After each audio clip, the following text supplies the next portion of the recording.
So, hi everyone! So, welcome back to my YouTube channel. For today's video guys is yung last video ko kasi guys or shinare ko sa inyo yung experience ko about Philate indigency and ngayon is marami kasing questions sa mga comment section ko guys na hindi ko talaga napansin. So, ginawa ko tong video na to para maliwanagan kayo. So, yung question nga nung nasa comment section ko is, who are eligible for indigent PhilHealth?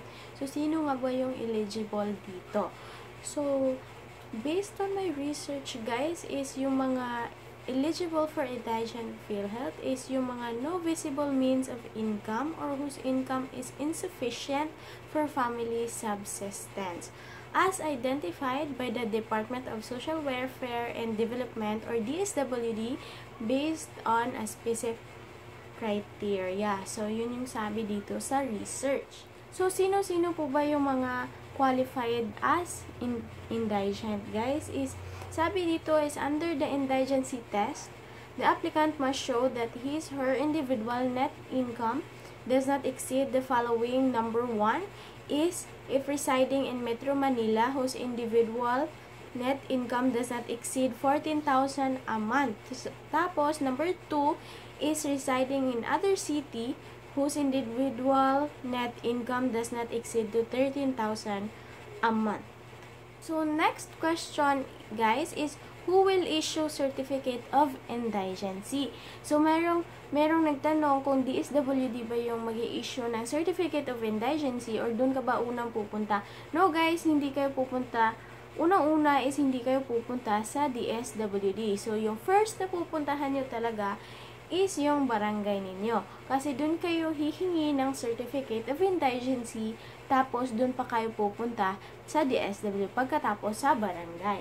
So, ang magre-release ng certificate of indigency is yung barangay ninyo. So, mayroon din na cases sa comment section ko guys, is shinare niya sa akin or sinabi niya sa akin na meron, pumunta daw siya ng DSWD, tapos humingi siya ng ganyan, ng certificate of indigency, tapos sinabihan siya ng DSWD na wala daw, hindi available sa kanila yun. So, hindi lahat ng places, guys, is available sa indigency, pero pwede naman ninyong subukan yung ibang malasakit na mga pwede kayong tulungan to less the bill, no? Kasi yung indigency kasi guys is pili lang ng mga places yung meron. So, paswerte-swerte na lang kung merong indigency sa place ninyo. So, yun, hindi lahat na available na places for indigency. So, much better na pumunta kayo sa mga barangay ninyo and magtanong kayo doon bago kayo pumunta ng DSWD. Kasi, yung iba kasi is pinipili nila yung bibigyan nila ng indigency nila. So, hindi lahat na bibigyan. So, sinasabi ko nga sa inyo, kapag in-interview na kayo ng DSWD, kailangan maniwala sila sa inyo na kailangan nyo, uncapable kayo na maghulog sa PhilHealth para ma-approve kayo nila. So sa mga nagtatanong, no, kung qualified ba sila, yes, lahat po qualified.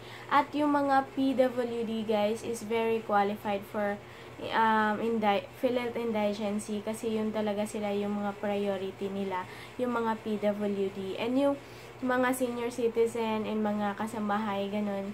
And sila yung mga priority ng indigency. So, if you are one of them, no, makaka-avail kayo ng PhilHealth indigency, guys. Just go sa barangay ninyo and mag-ask kayo if available ba yung indigency sa place ninyo. And if hindi nyo pa nakita yung video ko about dito, yung PhilHealth indigency para sa mga buntis, no, panoorin nyo na guys. Kanina guys is nagbabasa ako ng mga comment section, no. Chini-check ko kung meron ba akong nakalagtaan na mga nag-comment na hindi ko na-replyan. So, meron akong nakita na comment ito.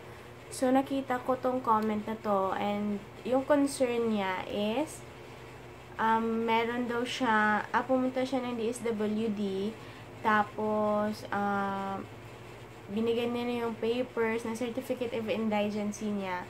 Tapos, sinabihan na lang daw siya na hindi walang binigay na paper sa kanya, tapos sinabihan na lang siya na pumunta ng PhilHealth, tapos kunin yung MDR niya.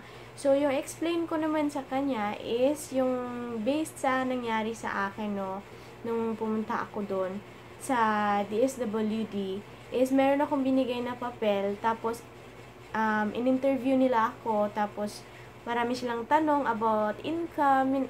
So, tapos yun, interview, tapos binigay na nila yung paper ko dun sa loob ng office ng DSWD. Actually, mayroong mga employee ng DSWD sa labas, nag-interview ako.